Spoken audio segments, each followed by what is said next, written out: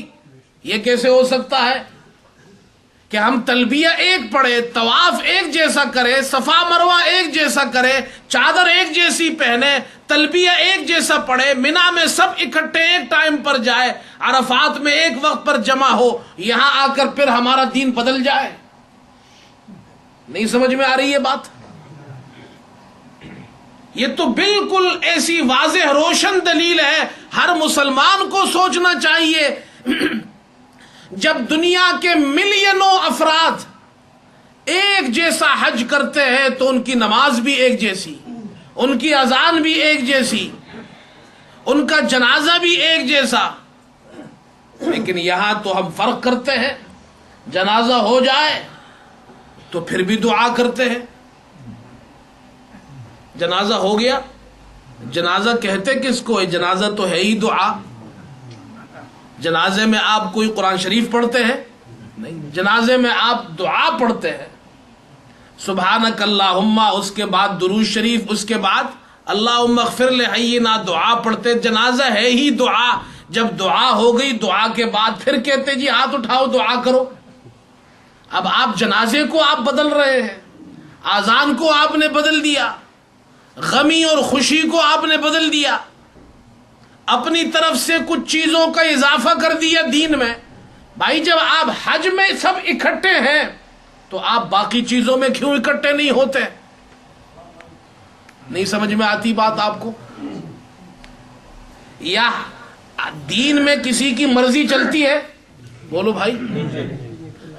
آپ کہے جی اب میں حج کرنے جا رہا ہوں، میں بہت نیک آدمی ہوں، میں جب حج کرنے جاؤں گا تو میں جناب تلبیہ نہیں پڑھوں گا، لبیک اللہم لبیک یہ نہیں پڑھوں گا، میں اس کی جگہ سورہ رحمان پڑھوں گا، آپ سورہ رحمان نہیں پورا قرآن پڑھے، آپ کا حج ہوگا؟ بولو بھائی، ایک آدمی لبیک اللہم لبیک نہیں پڑھتا، پورا قرآن پڑھے، اس کا حج ہوگا؟ یہی تو ہم آپ کو سمجھاتے ہیں۔ ایک آدمی اذان دیتا ہے اللہ اکبر سے، جو رسول اللہ صلی اللہ علیہ وسلم نے سکھائی ہے، لا الہ الا اللہ پہ ختم کرتا ہے، یہی اذان ہوگی۔ اگر وہ اس میں کچھ ملاتا ہے شروع میں یا آخر میں تو وہ اذان نہیں ہوگی۔ ہوگی اذان؟ آپ ڈرتے کیوں ہیں؟ آہستہ آہستہ بول رہے ہیں، زور سے بولو۔ یا آپ کو شک ہے اس میں؟ شک ہے کسی کو؟ آپ اذان دیتے ہیں، آپ کیا کہتے ہیں آخر میں؟ لا الہ الا اللہ، لا الہ الا اللہ۔ یہ لا الہ الا اللہ پورا کلمہ ہے آدھا کلمہ ہے؟ یار آپ بھی تو کچھ بولا کرو۔ پورا کلمہ ہے آدھا کلمہ ہے نا؟ آدھے کلمے والی اذان سچی یا پورے کلمے والی سچی؟ اب کوئی کہے نہیں جی میں تو بڑا پیر ہوں، فلانا پیر کا مرید ہوں، ہمارے پیر صاحب نے کہا ہے آدھے کلمے والی اذان نہیں پورے کلمے والی اذان تو ہوگی؟ نہیں ہوگی۔ اذان وہی ہوگی جو اللہ کے رسول نے آدھے کلمے والی سکھائی ہے، لا الہ الا اللہ۔ اگر کوئی لا الہ الا اللہ کی جگہ لا الہ الا اللہ محمد الرسول اللہ کہے تو ہوگی اذان؟ نہیں ہوگی۔ جب محمد الرسول اللہ آپ ملائے تو اذان نہیں ہوتی، تو کچھ اور ملانے سے تو بالکل نہیں ہوگی۔ کیوں سمجھ میں نہیں آتی بات؟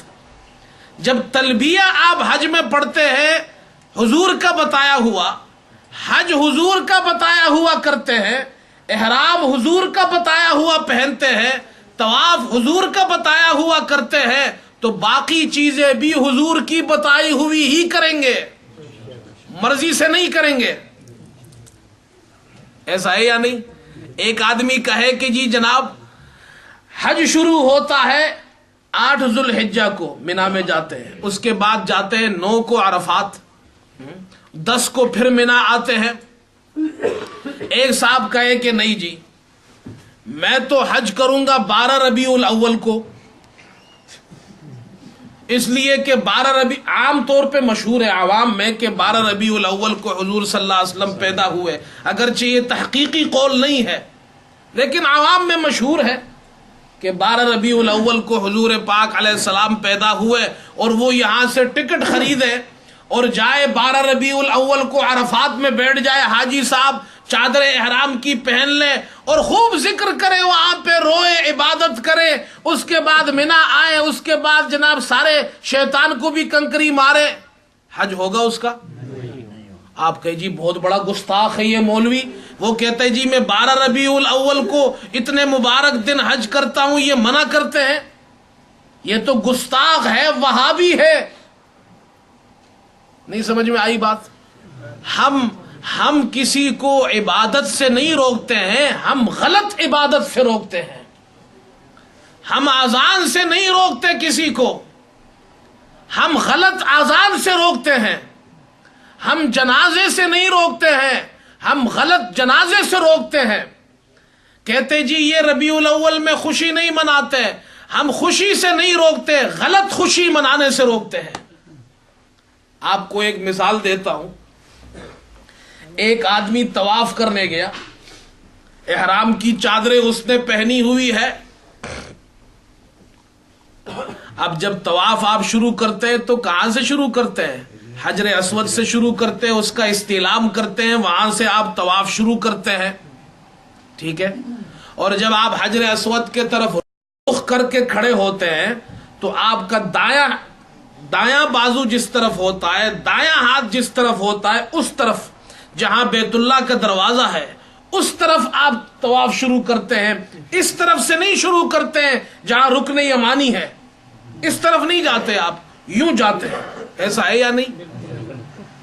ایک آدمی طواف کرنے گیا اور جو طواف کا صحیح طریقہ ہے اس کو چھوڑ کر الٹی جانب سے طواف کرنا شروع کر دیا، اس نے بڑے اخلاص کے ساتھ طواف کر رہا ہے، آپ نے اسے ہاتھ سے پکڑا کہ بھائی یہ جو آپ طواف کر رہے ہیں یہ غلط ہے، فوراً وہ آپ سے کہتے ہیں جی آپ تو بڑے گستاخ ہیں، آپ طواف کرنے سے ہمیں روکتے ہیں، آپ وہابی ہے، تم وہابی ہو، تم وہابی لوگوں کا کام ہی یہی ہے، لوگوں کو عبادت سے روکتے ہو.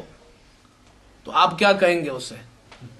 آپ کہیں گے جناب آپ وہابی کہو یا جو بھی کہو مجھے، لیکن یہ جو آپ طواف کر رہے ہیں ہم طواف سے آپ کو نہیں روکتے ہیں، غلط طواف سے آپ کو روکتے ہیں. یہ جو آپ طواف کر رہے ہیں یہ غلط ہے. ایسی بات ہے یا نہیں؟ اب یہ باتیں عوام کو آپ کو سمجھنی چاہیے. شریعت میں آپ کی مرضی نہیں چلتی ہے. اگر آپ کی مرضی چلے تو پھر تو جناب کوئی اس طرف طواف کر رہا ہوگا، کوئی اس طرف طواف کر رہا ہوگا، پھر وہاں طواف نہیں ہوگا، جھگڑا ہوگا، کیونکہ لوگ ادھر آ رہے ہوں گے، کچھ لوگ ادھر جا رہے ہوں گے. یہ کامن سینس ہے. جب طواف بھی آپ اپنی مرضی کا نہیں کر سکتے ہیں، آپ کو طواف ساری دنیا کے انسان جتنے وہاں جاتے ہیں ایک ہی رخ پر طواف کر رہے ہیں. ایسا ہے یا نہیں؟ اور حضور پاک علیہ السلام کے زمانے سے، بلکہ حضور پاک علیہ السلام سے پہلے، جب سے ابراہیم علیہ السلام نے بیت اللہ کو بنایا اور بیت اللہ کی تعمیر کی، اس وقت سے لے کر آج تک ایک ہی رخ پر بیت اللہ کا طواف ہو رہا ہے. یوں ہو رہا ہے، ایسا ہو رہا ہے، ہر وقت ہو رہا ہے. آپ اس رخ کو بدل سکتے ہیں؟ یا آپ کہے جی آج کے بعد ہم 3 چکر یوں لگائیں گے اور 4 چکر یوں لگائیں گے؟ ہاں یار یہ باتیں تو آپ کو سمجھ میں آتی ہے بہت اچھی. اور آپ کہے جی اس سال سردی بہت جناب کیا ہے، سردیوں میں جب حج ہو تو آپ کہے جی سردیوں میں حج ہے تو اب آپ جناب کیا ہے ہم چادروں میں حج نہیں کریں گے، ٹراؤزر میں حج کریں گے. ہوگا آپ کا حج؟ جب آپ کو یہ بات سمجھ میں آتی ہے تو آپ کو یہ بات کیوں سمجھ میں نہیں آتی کہ جناب جب کسی کا انتقال ہو جائے تو آپ کہے جی جناب ہم 3 دن ختم کریں گے؟ بولو کرتے نہیں کرتے لوگ؟ کیوں خاموش ہو؟ مجھے پتہ ہے آپ لوگ کرتے ہیں سب. ہاں کچھ مجھے معلوم ہے جو نہیں کرتے وہ بھی میں جانتا ہوں ان کو، الحمدللہ ایسے مسلمان بھی ہے، لیکن کرتے تو ہے نا. اب بتاؤ حضور پاک علیہ السلام کے زمانے میں لوگ مرتے تھے یا نہیں مرتے تھے؟ حضور پاک علیہ السلام نے کسی کا سویم کیا ہے؟ ہم زیادہ اچھے مسلمان ہیں. ہاں صحابہ نے کیا ہے، تابعین نے کیا ہے، امام ابو حنیفہ نے کیا ہے. کہتے جی ہمارے پیر صاحب نے کیا ہے. تو پیر صاحب کو تو کرنا ہے ختم، اس لیے کہ اگر پیر صاحب ختم کرنا چھوڑ دے، پیر صاحب جناب 11ویں چھوڑ دے، پیر صاحب چھیلم چھوڑ دے تو پیر صاحب کا بزنس کیسے چلے گا؟ جو نذرانے ہیں، جو جناب اتنا سارا کاروبار ہے وہ تو ٹھپ ہو جائے گا، وہ چلے گا کیسے؟ میں صاف بات کرتا ہوں، یہ سارا کاروبار ختم ہو جائے گا، ان کے پاس رہے گا کیا؟ دنیا کو لگایا ہے اس طرح. آپ ان سے پوچھیں جب حج کے اندر ہماری مرضی نہیں چلتی ہے تو پھر دنیا کے جتنے اور کام مسلمانوں کے ہیں اس میں تمہاری مرضی کیسے چلتی ہے؟ حج میں مرضی چلتی ہے کسی کی؟ حج میں آپ سارے دنیا کے مسلمان ایک ہی وقت پر شیطان کو کنکری مارتے ہیں، 7 کنکریاں مارتے ہیں. نہ 7 سے آپ کم کر سکتے ہیں، نہ 7 سے آپ بڑھا سکتے ہیں. کوئی کہ نہیں جی میں تو بہت دور سے آیا ہوں، غریب آدمی ہوں، پتہ نہیں آئندہ حج کرنے کا موقع ملے نہ ملے، میں 7 کی جگہ 14 مارتا ہوں. تو ثواب میں اس کا حج خراب ہو جائے گا. ایسی بات ہے یا نہیں؟ بعض لوگوں کو میں نے دیکھا بڑے بڑے پتھر اٹھا کر وہاں مار رہے ہیں.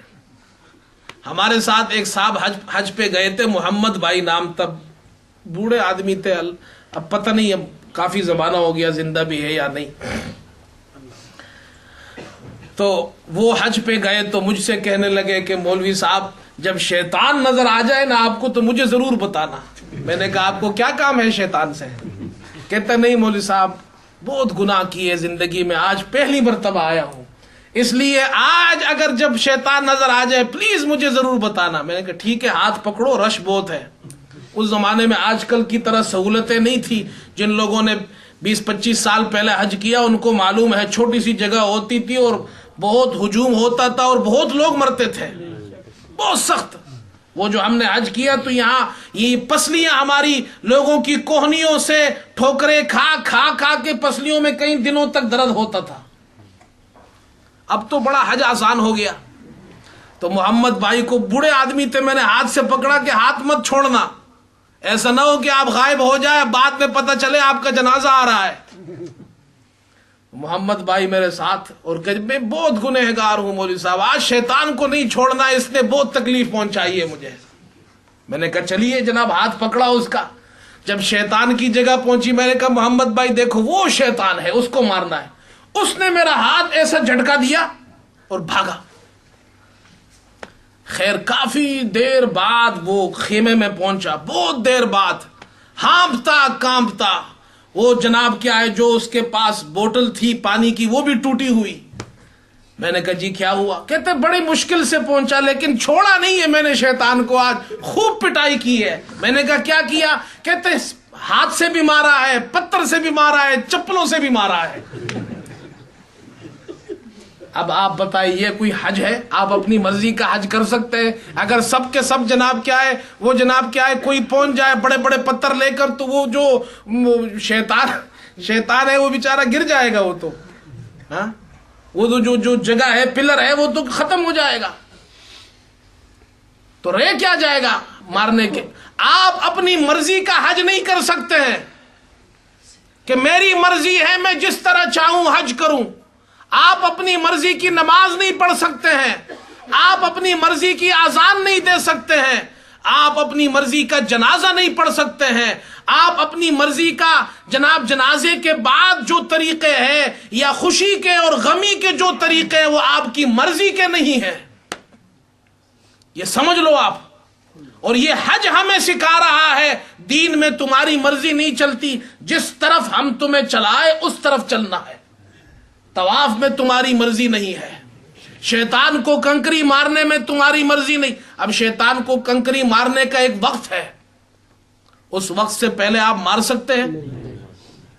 قربانی کرنے کا ایک وقت ہے، اس وقت سے پہلے آپ قربانی کر سکتے ہیں؟ آپ کہ جی میں آج فارغ ہوں آج قربانی کر لیتا ہوں، کل میں فارغ نہیں ہوں تو کل نہیں کرتا، آپ کر سکتے ہیں؟ مرضی نہیں چلتی دین میں میرے دوستو۔ بس خلاصہ یہ ہے ان تمام باتوں کا، اگر آپ دین میں اپنی مرضی چلائیں گے وہ دین اللہ پسند نہیں کرتا ہے، اور اللہ اور اللہ کے رسول کی مرضی کے مطابق عمل کریں گے اللہ کو وہی دین پسند ہے۔ اللہ تعالی ہم سب کو عمل کی توفیق عطا فرمائے۔ وآخر دعوانا الحمدللہ۔